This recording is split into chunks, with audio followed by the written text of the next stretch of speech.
What up, Warriors? It's Ife, and I'm back again for yet another video.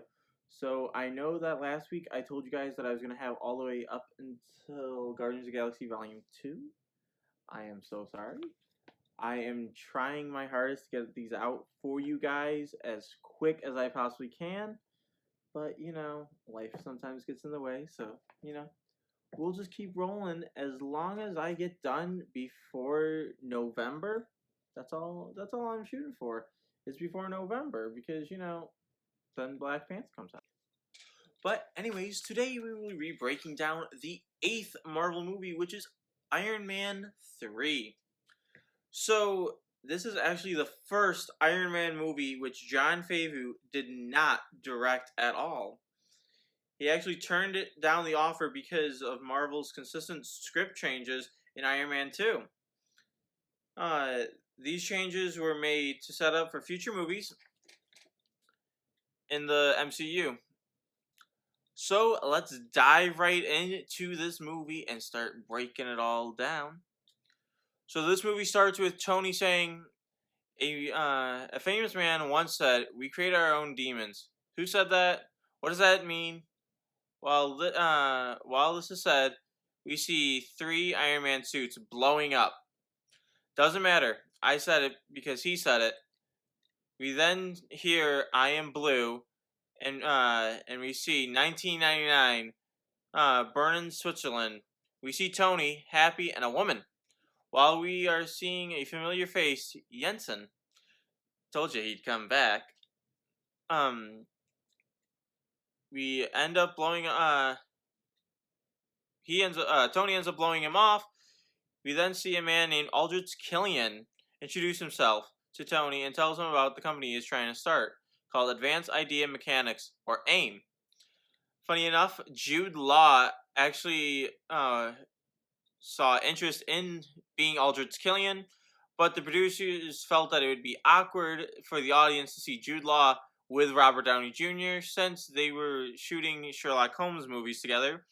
So he ended up not doing this movie. He ended up going to Captain Marvel, as we saw him when we broke that movie down. Tony ends up blowing him off as well. We then see the woman is named Maya Hansen, talking about her research trying to tap into the part of the human body that controls repair. And she is actually using a plant to test it on. Happy ends up ripping off a leaf, and it ends up blowing up in his face. Happy jumps onto Tony, saving him from what he thought was Y2K. We then hear that it is now New Year's. We also see Killian waiting for Tony up on the roof. We then flash to 2013, present day, or present day in 2013, and we see Tony, and it's about Christmas time, so roughly almost exactly like 13 years has passed, roughly. Tony then starts talking to his other suits, since he has just finished his newest suit, Mark 42. This suit actually flies to him in pieces. It's then, it's actually the tan and red suit that we actually saw from the trailer, way back when. If you guys don't remember the trailer, I'll probably post the link to it down below so you guys can all see it.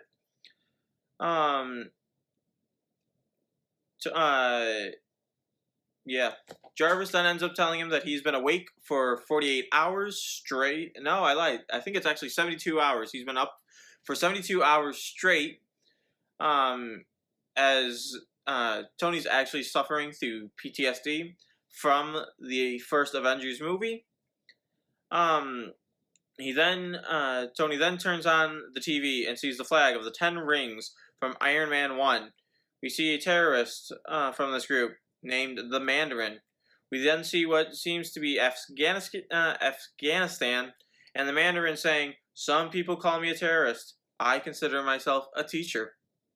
While he says this, we see people being shot and killed behind him. America. Ready for another lesson? In 1864, in the Sand Creek, Colorado, the U.S. military waited until the friendly Cheyenne braves had all gone hunting, waited to attack and slaughter the families left behind, and claimed their land. 39 hours ago, Alham Aslam Air Base in Croatia was attacked. I did that. A quaint little military base church filled with wives and children, of course. The soldiers were out on maneuvers. The braver way. President Ellis, you continue to resist my attempt to educate you, sir, and now you've missed me again. While saying this, we see a dummy of the president being burned. He then says, "You know who I am. You don't know where I am. You'll never see me coming." We then see all the news coverage of the Mandarin's message. We then see the president introducing Rhodey in his new suit, the Iron Patriot. We then see Tony having lunch with Rhodey, talking about the suit's new name, because he actually does not like it at all. It's kind of weird. I did like War Machine a lot better than Iron Patriot. I also didn't like the look of Iron Patriot all that much. It seemed more like of a Captain America. Like, if Tony had given Captain America a suit, it seemed like more like that. Because I had seen like a lot of concept art about like possibly Captain America getting a suit, and it looked really, really close to the Iron Patriot, and so it was kind of weird to see it. And then you're like, well, why is Rhodey now Iron Patriot instead of War Machine? And it was like, I don't know, I just really didn't like it. It was really weird, and I was like, whatever. But anyways, we then see kids asking for Tony's signature. Rhodey tells Tony, the Pentagon's scared after New York. If you look at the photo, Tony's supposed to be signing. It actually says, he actually writes it saying, "Aaron, help me." He then has a panic attack, and the drawing that they have is actually of Tony going through the wormhole, and Tony ends up writing the speech bubble of "Aaron, help me," as kind of like his subconscious trying to tell everyone, "Help me, I need help." We then see Tony having a panic attack. He then ends up going into the suit and analyzing what has happened.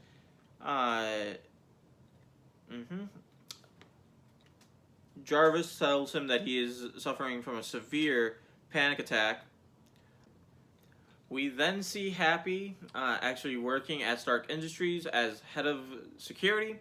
We also learn because we see him and Pepper walking down a corridor together. We then learn that Pepper actually used to work for Aldrich Killian. Yes, the guy that we saw at the very beginning of the movie has made a comeback, because, they don't ever show somebody without, like, furthering it along. They always come back, man. And that actually she has a meeting with Aldrich. We then see him proposing a new think tank with something called Extremis. It goes into the empty slot of our brains to kind of repair it and give it an upgrade.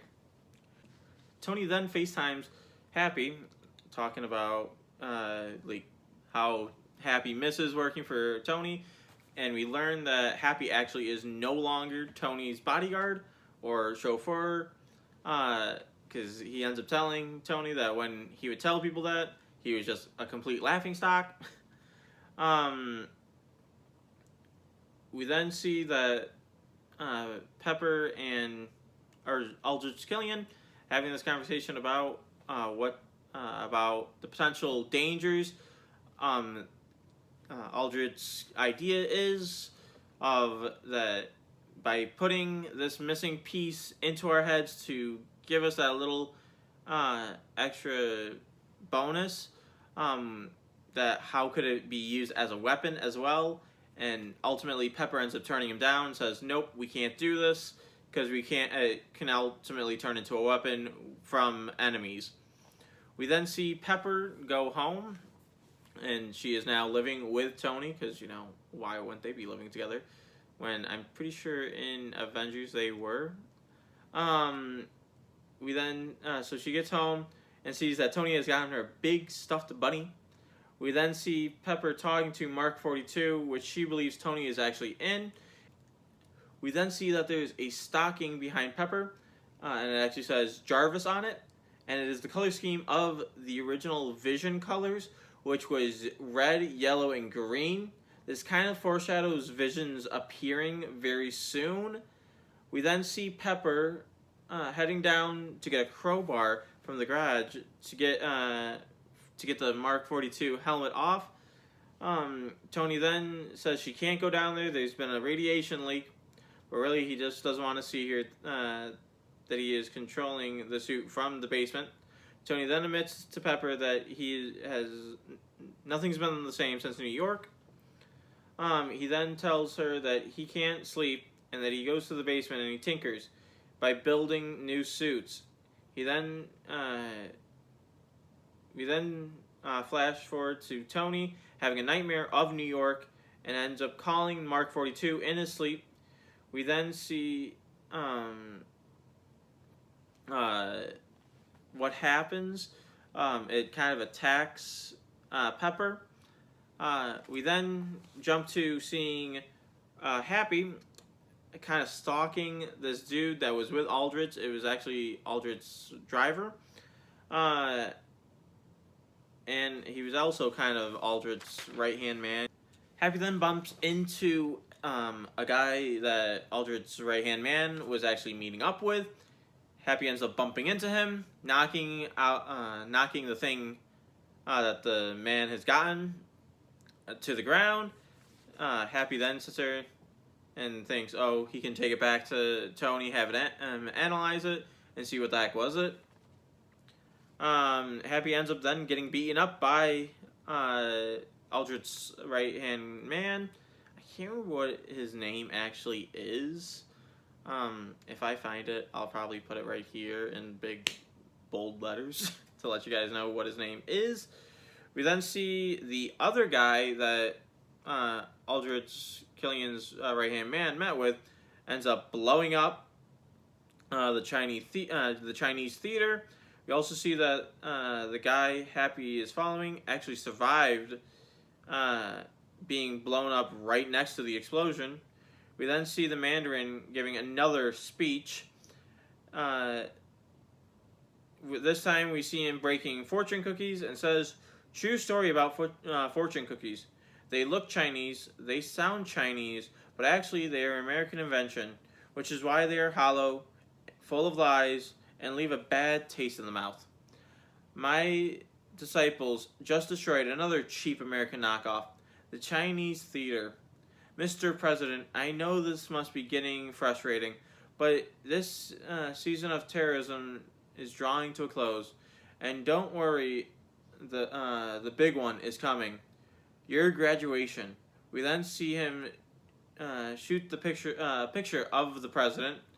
We then see the speech is now over. We then see Happy in the hospital with Tony by his side. And the nurse, the nurse comes in to turn off the TV. Tony ends up telling her, no, leave it on, PBS. Leave Downton Abbey on for him. This idea of Happy Hogan's favorite TV show of Downton Abbey actually came from the actor himself, who's actually a really big fan of the series. Yeah. He then leaves the hospital and gets berated by news reporters asking what is he going to do about the Mandarin. He then sends a little holiday greeting where he threatens him and gives him his home address. Tony then starts trying to find out as much as he possibly can about the Mandarin as he gets home. he then also creates a virtual crime scene of where Happy was at the Chinese theater. He then starts looking for answers to what the Mandarin is actually after and what's his big plan. Um, he then plans a flight plan to Tennessee to help figure it out because he's going through all these data points and finds that there's an explosion just like the stuff the Mandarin is doing, except this is way predates all of the known Mandarin attacks, so might as well go to where you think the home might be of him. He then gets a visitor of Maya Hansen. Yep. She then tells Tony that she needs to talk to him alone, and looks at the TV and sees a missile headed straight for the house. Tony then puts the suit onto Pepper by calling it to him. Since it can come into pieces, he can also call it to himself, and he calls it directly to Pepper to protect her from this explosion. Tony then sends Pepper out of the house. Tony then also calls back the suit to help him fight the people who sent the missile to him. He then starts taking down helicopters. We then see Tony go down with the house, making it look to the Mandarin that he is dead. He then wakes up. In the suit, flying to Tennessee. Tony then ends up crashing the suit into the ground. And in Tennessee, Tony then gets out of the suit, and the suit and Jarvis power down. We then see Tony sitting there dragging the Mark 42 with him to the next town. Though on the way, Tony sounds as if Jarvis has died. We then see him make it to a gas station and steals a poncho off a wooden Native American. He then uses a payphone to call the Stark Secure server and says, "Pepper, it's me. I've got a lot of apologies to make, not a lot of time. So first off, I'm sorry to put you in harm's way. And that was selfish and stupid, and it won't happen again. Also, it's Christmas time, and the rabbit's too big. Done. Sorry. And I'm sorry in advance that I can't come home yet. I need to find out this guy. You gotta stay safe. That's all I know. I just stole a poncho from a wooden Indian." We then see him dragging the suit to a random garage and getting inside. We then see it's a workroom of sorts. He then puts the suit on the couch. We then see Tony grabbing metal out of his arm, which is debris from the house, since it was blown up right in front of him. We then see a kid. This character is actually named Harley Keener. He threatens Tony with a potato gun because we find out that it is his garage. He then starts questioning Tony what's on his chest and what it powers. Tony then shows him the suit. Harley then reveals that Tony has been presumed dead by the media. Harley also tells Tony an idea for an Iron Man suit. Tony then gives him a list of things he needs, like a sandwich and a watch. I know those are two things that are on the list. I can't remember what else is on the list, oddly. Tony, in this whole encounter with Harley, is really honestly sweet to him, and he's not kind of like a jackass as he is kind of like some adults. He just comes off that way, but this encounter he's very sweet and genuine about it. Yeah. Harley then asks what Tony's name is. He answers back, the mechanic, Tony. We then jump back to California to what is left of Tony's house. Then we see Pepper looking at a cracked Iron Man helmet. She then puts it on. She ends up hearing a beeping from it and puts it on. The helmet then identifies it as Pepper and plays Tony's message for her. We then see Pepper and Maya driving to somewhere safe, like Tony told her. Pepper then asks why she showed up at the house. Maya reveals that she believes her boss is working for the Mandarin. Maya also tells Pepper that what she really does is that she is actually a biological DNA coder. She also reveals that her boss is Aldrich Killian. We then see Killian talking to a man that tells him that they took down the house, but there was no signs of the body, meaning Tony's. We then see a television crew setting up for the Mandarin, and we see the Mandarin arrive for his next lesson. We then jump back to Tony and Harley going to a place of the bombing that was just like the one at the Chinese theater. Harley then asks about New York. Tony tells him that he doesn't want to talk about it. Harley then tells Tony the story of the bombing.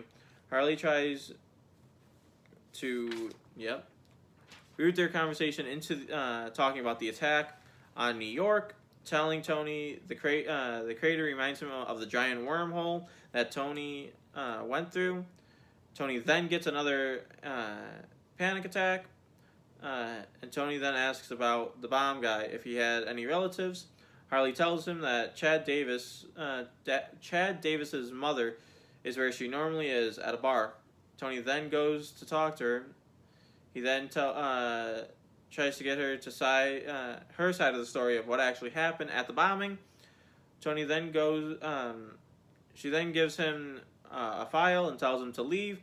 Tony then tells her her son didn't kill himself, that he was actually used as a weapon. She then realizes Tony is not the person she is actually waiting for. A woman then comes in telling her that she's the one who called Mrs. Davis. If any of you guys actually watch the show A Million Little Things, this is actually Delilah. The woman who plays Delilah in that show. She ends up going and handcuffing Tony, telling the sheriff as he comes to find out what's going on.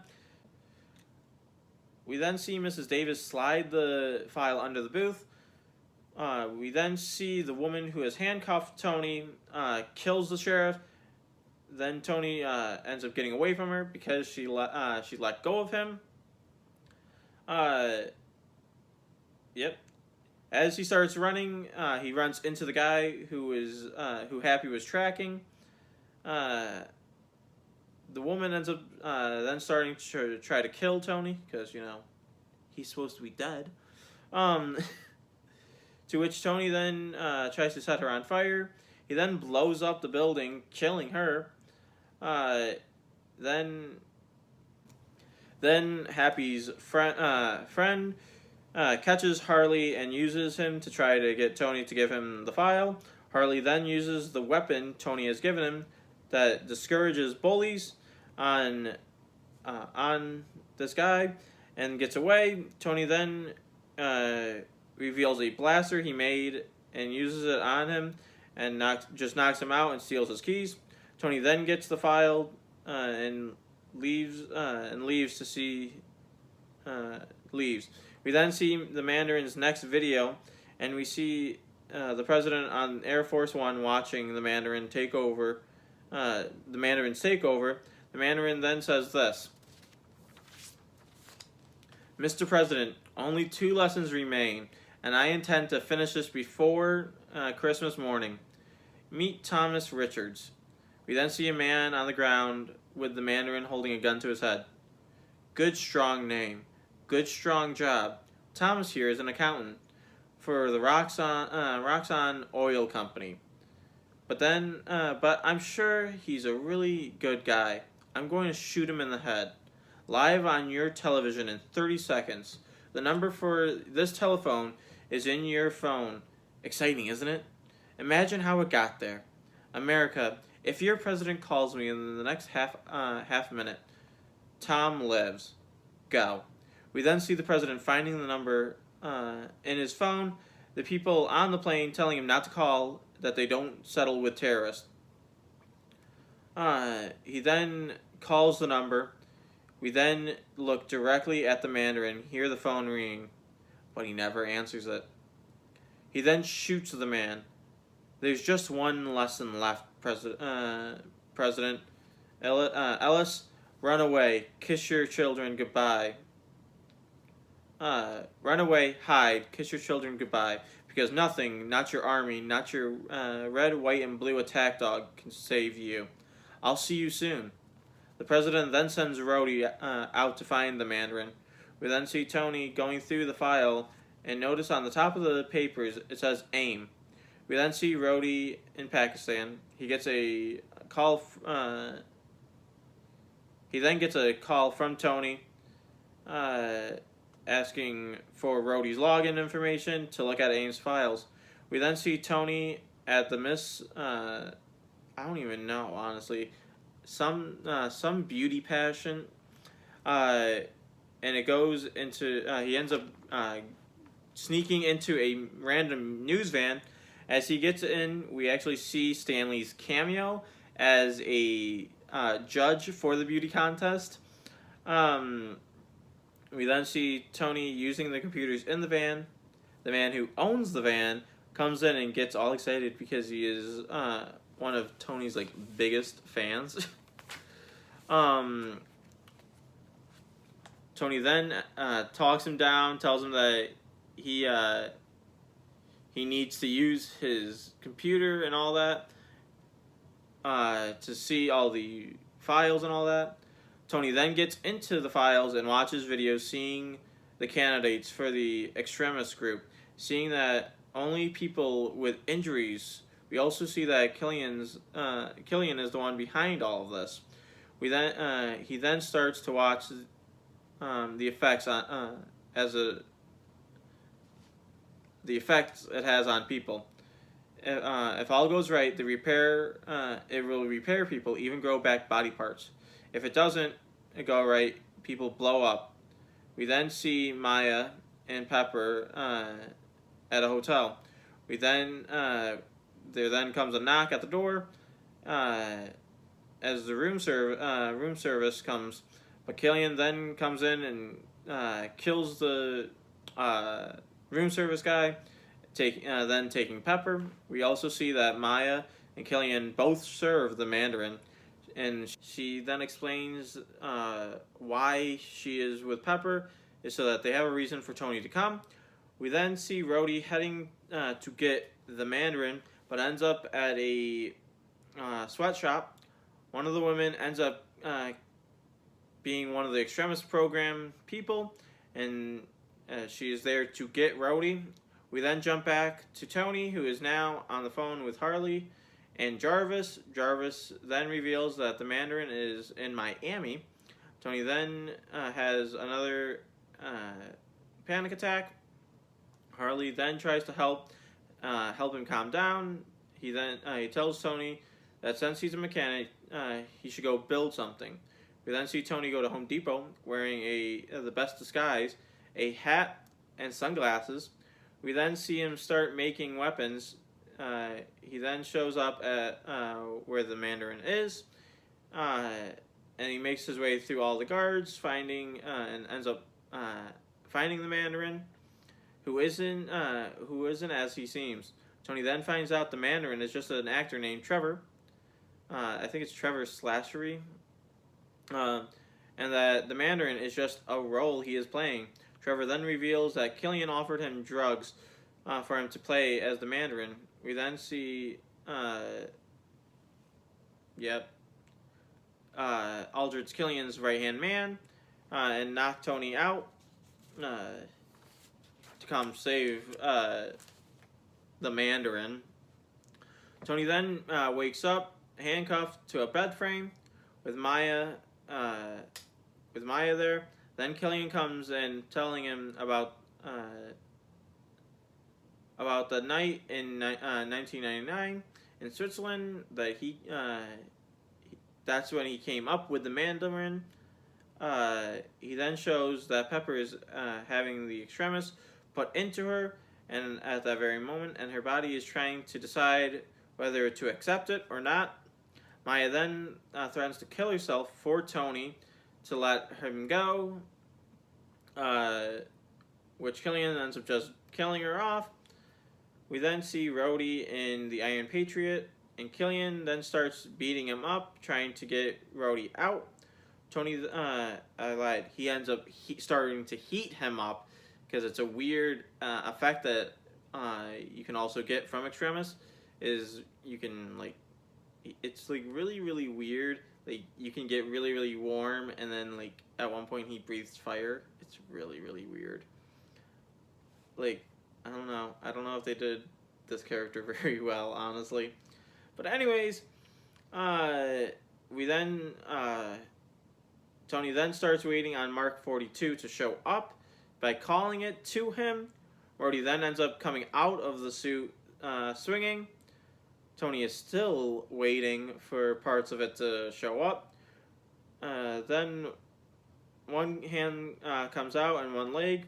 Then we jump back to Tennessee. We see at Harley's garage, the rest of it's trying to fly out. Harley ends up letting it go free. We then see Tony starting to break out of where the bed frame is. As parts of the rest of the suit ends up coming flying in. We then see Iron Patriot flying off with Rhodey not in it. Tony then finds Rhodey on the grounds and introduces Rhodey to Trevor. Trevor then explains what are they doing. They also find out that the vice president, is somehow connected to all of it. Tony then calls the vice president, trying to warn him about what is about to come, that they are actually about to take over Air Force One. Yeah. They then reveal that the president is in real danger and is also going in danger that Rhodey is not in the suit. The vice president then tells him that he can have F-22s in the air if need be. Security then asks the vice president if everything is all right, which the vice president then says yes. We then see that one of his family members was born without a leg, and that it is most likely some sort of deal that he has struck with Killian of why he is okay with him being a terrorist. The suit starts killing off all the president's security guards, while the Iron Patriot suit ends up starting to kill off all the security guards. It is then revealed that it is Aldrich's right-hand man. I really got to find out what his name is for you guys. We then see the Iron Patriot leave, but not with Aldrich's right-hand man anymore. We then see Tony show up in Mark 42.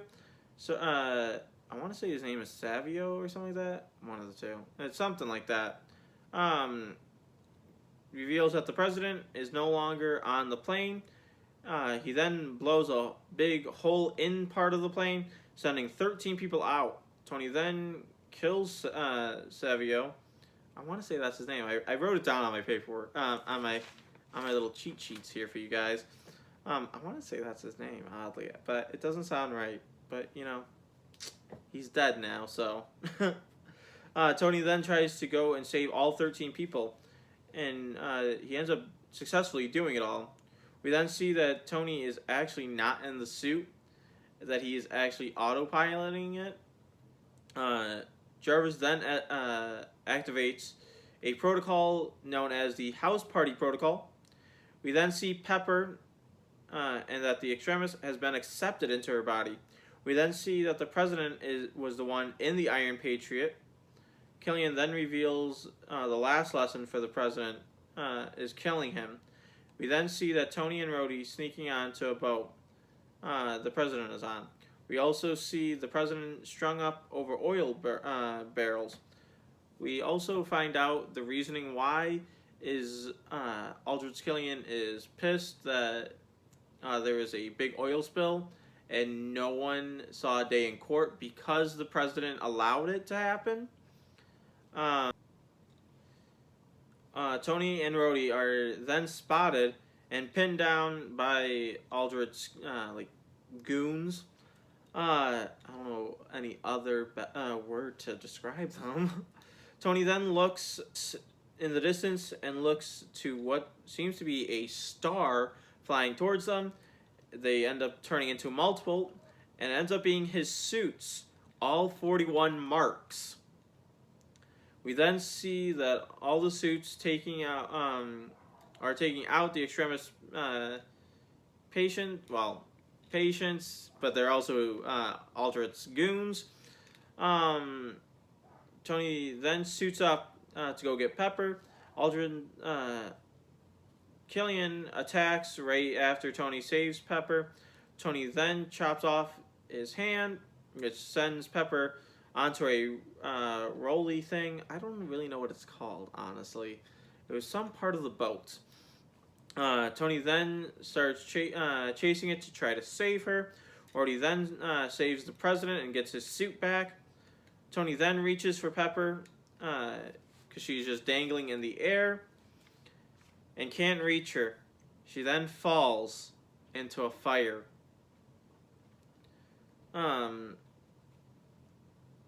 Killian tells Tony that he would have saved her. He then starts the final battle between Tony and Killian. Then, right as all hope seems lost for Tony, Mark 42 arrives. Tony then puts on Mark 42, puts it on Killian and blows it up with Killian side of it. But somehow, some way, Killian ends up surviving it all. We then see Pepper actually come in and hit Killian, showing that she survived from the fall. She then beats up Killian and ends up killing him. All this action scenes for Gwyneth Paltrow was actually Robert Downey Jr.'s idea. Tony then tells Pepper that he's going to shave down on his distractions down. Then he blows up all of his suits. We then see the VIP getting arrested, the VP getting arrested, and Trevor arriving to prison. We then see Tony at the hospital getting the shrapnel finally taken out of his chest. We then see Tony giving Pepper a necklace. This necklace is actually made out of the shrapnel from Tony's chest. We also then see Happy waking up from his coma. We also see Tony has remodeled Harley's garage. We also then see Tony returns to the ruins of his house. He then sits there and throws his arc reactor into the ocean. The final line of the movie is, "I am Iron Man." It is also the final line of the first movie as well. They were apparently they were trying to make parallels between the two. That was actually really, really cool. I thought that was really cool too. We then see a post-credit scene where we see Tony is actually telling this whole story to Bruce, which actually has put him to sleep. He then tells Tony that he is not that kind of doctor. And, yeah. That is the entire movie broken down for you guys. Few last random facts. Iron Man 3 is the only Iron Man movie in which Nick Fury or Agent Coulson does not make an appearance.